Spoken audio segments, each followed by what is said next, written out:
Magandang araw po sa inyong lahat. Update po sa aming alagang baboy, lalong-lalo na po ito sa aming patining.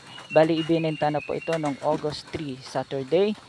Kinuha po sa halagang 180 pesos per live weight. Ang pinakamalaki po yan ay 101 kilos at pangalawa po ay 90 kilos at pangatlo naman po ay 84 kilos. Bali, 3 months and 19 days po sa pag-aalaga din po sa aming alagang biik. Bali, ika 40 days na po ngayon mula sa pagbili namin. Ayan po, ang lalakas pa rin kumain, ang lulusog.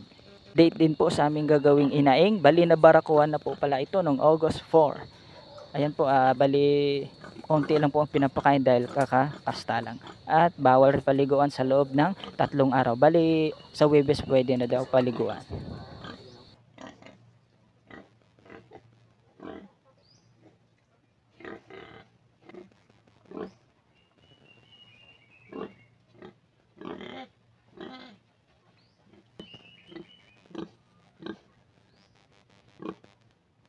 Ang edad niya po ngayon total ay 7 months and 4 days since birth na po.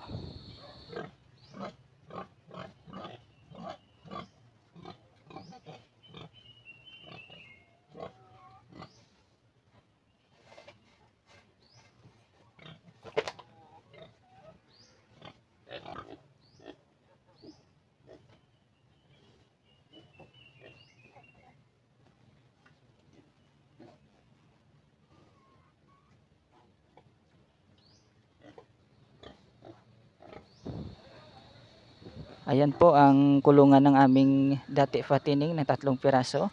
Ayan po, siniminto uli at kinapalan.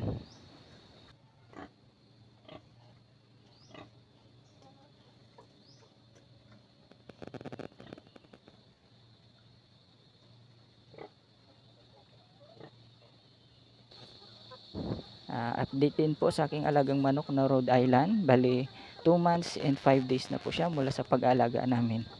Ayan po ang lulusog.